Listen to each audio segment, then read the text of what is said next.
Assalamualaikum warahmatullahi wabarakatuh. Saya Sari Ulfahmiati Fadila, kelas 12 Analis Kesehatan. Di video ini saya akan menjelaskan tentang pelajaran sejarah, yaitu pada bab 3, Sistem dan Struktur Politik dan Ekonomi Masa Demokrasi Terpimpin tahun 1959 sampai 1965. Baiklah, saya akan menjelaskan bagian A, yaitu dinamika politik masa demokrasi terpimpin. Nomor 1, menuju demokrasi terpimpin kehidupan sosial politik Indonesia pada masa demokrasi liberal tahun 1950 hingga 1959. Belum pernah mencapai kestabilan secara nasional. Kabinet yang silih berganti membuat program kerja kabinet tidak dapat dijalankan sebagaimana mestinya. Partai-partai politik saling bersaing dan saling menjatuhkan. Mereka lebih mengutamakan kepentingan kelompok masing-masing. Di sisi lain, Dewan Konstituante yang dibentuk melalui pemilihan umum 1955 tidak berhasil menyelesaikan tugasnya menyusun Undang-Undang Dasar baru bagi Republik Indonesia. Padahal Presiden Soekarno menaruh harapan besar terhadap pemilu 1955 karena bisa dijadikan sarana untuk membangun demokrasi yang lebih baik. Hal ini seperti yang diungkapkan Presiden Soekarno bahwa era demokrasi raba-raba telah ditutup.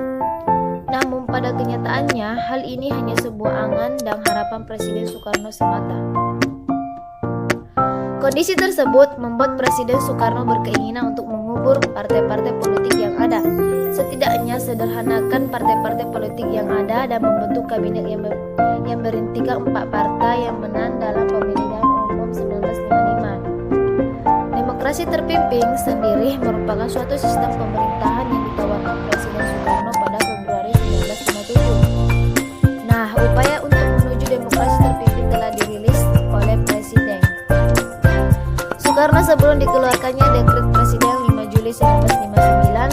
Langkah pertama adalah pembentukan Dewan Nasional pada 6 Mei 1957. Sejak saat itu, Presiden Soekarno mencoba mengganti sistem demokrasi parlementer yang membuat pemerintahan tidak stabil dengan demokrasi terpimpin. Melalui panitia perumus Dewan Nasional dibahas mengenai usulan kembali ke Undang-Undang 1945. Usulan ini berawal dari Kesat Mayor Jenderal Nasution yang mengajukan usul secara tertulis untuk kembali ke UUD 1945 sebagai landasan pelaksanaan demokrasi terpimpin. Usulan nasional ini kurang didukung oleh wakil-wakil partai di dalam Dewan Nasional yang cenderung mempertahankan Undang-Undang Dasar sementara 1950. Situasi ini pada awalnya membuat Presiden Soekarno ragu untuk mengambil keputusan. Namun, atas desakan Nasution, akhirnya Presiden Soekarno menyetujui untuk kembali ke Undang-Undang Dasar 1945. Selanjutnya, Presiden Soekarno memerlukan waktu beberapa hari untuk mengambil langkah yang menentukan masa depan bangsa Indonesia dan menyelesaikan permasalahan yang ada.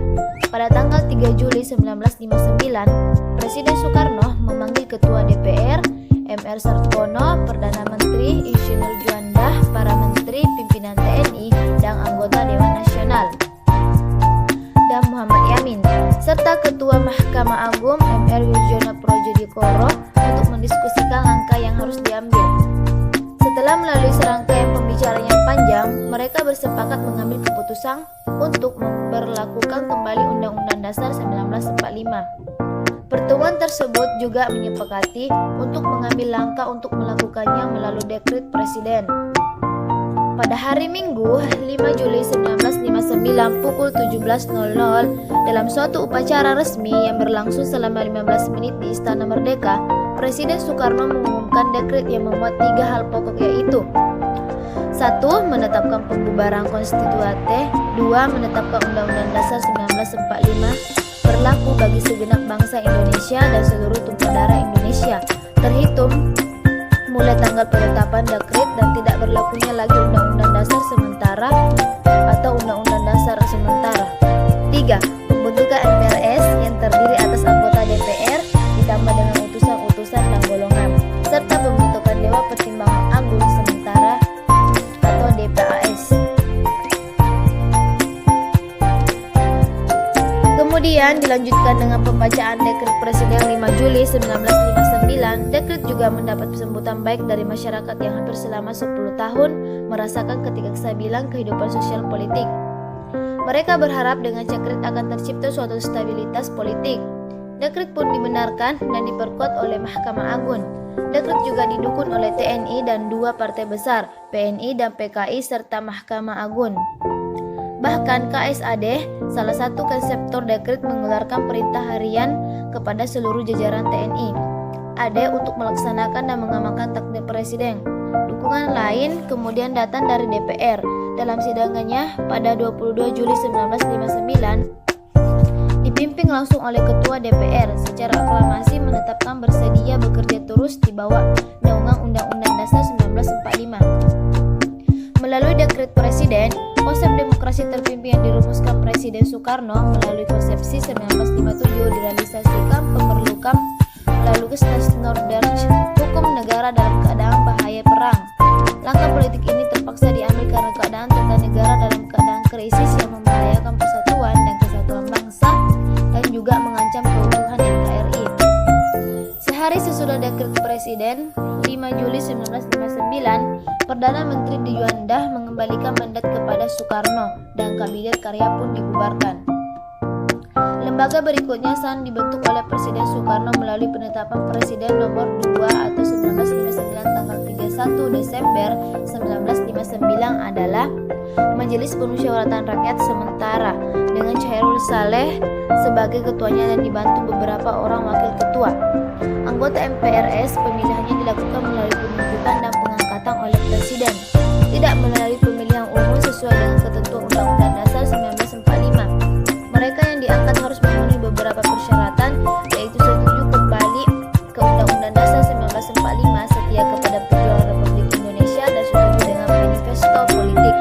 MPRS dalam menjalankan fungsi dan tugasnya tidak sejalan dengan apa yang diamankan dalam Undang-Undang Dasar 1945. Namun diatur melalui Perpres nomor 21/1959, di mana fungsi dan tugas MPRS hanya menetapkan garis-garis besar haluan negara.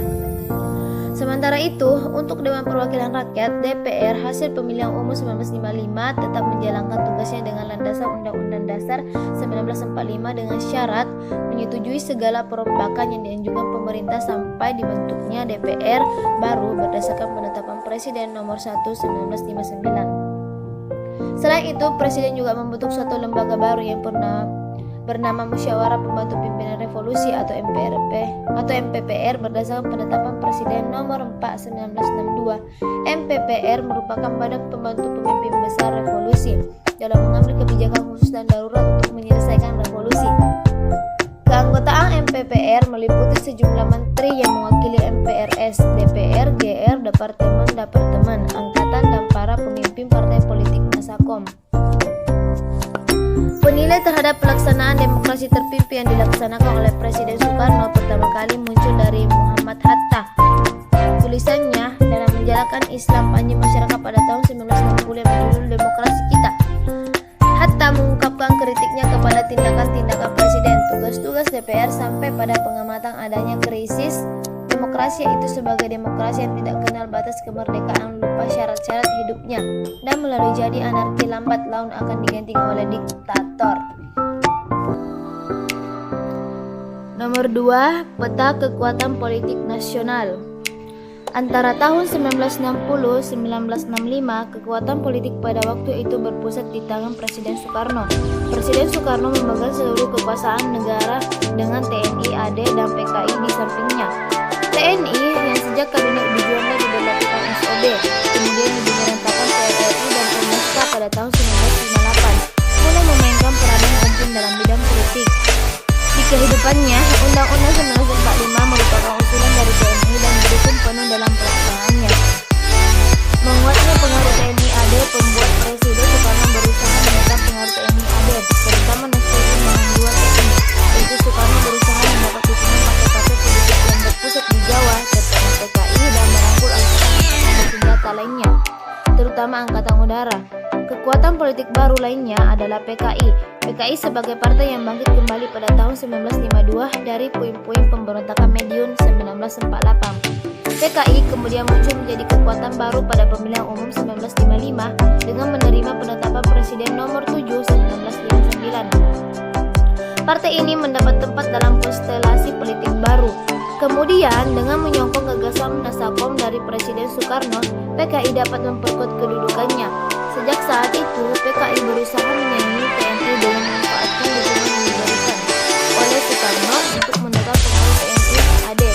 Dan ketika Presiden Soekarno gagal membentuk kabinet gotong royong atau Nasakom pada tahun 1960 karena mendapat tantangan dari kalangan Islam dan TNI AD, PKI dapat mendapat kompensasi tersendiri dengan memperoleh kedudukan dalam MPLS, DPR-GR, DPA, dan pengurus besar Front Nasional, serta dalam Musyawarah Pembangkit Revolusi atau MPPR.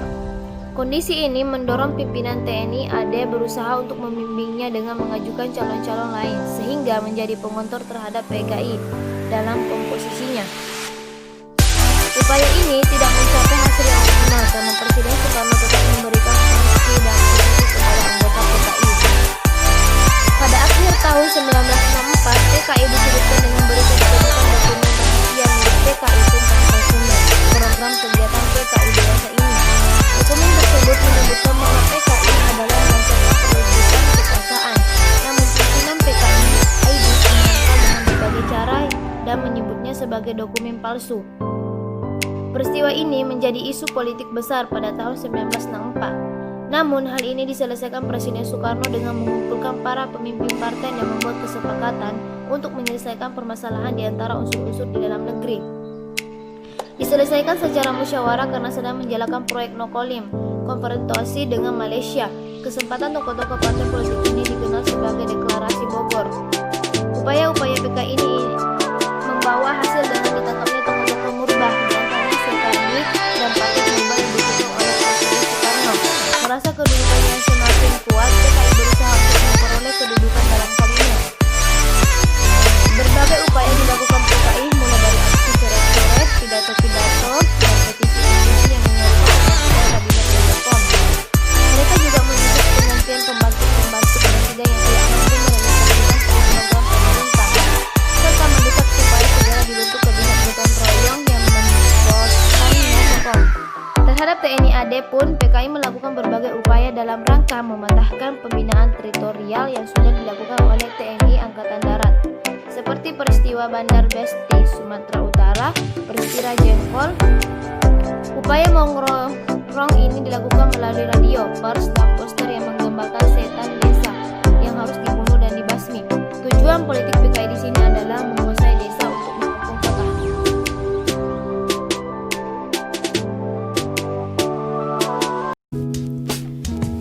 Baiklah, itulah tadi penjelasan saya tentang bab 3. Saya Sariul Fahmiati Fadila. Terima kasih. Wassalamualaikum warahmatullahi wabarakatuh.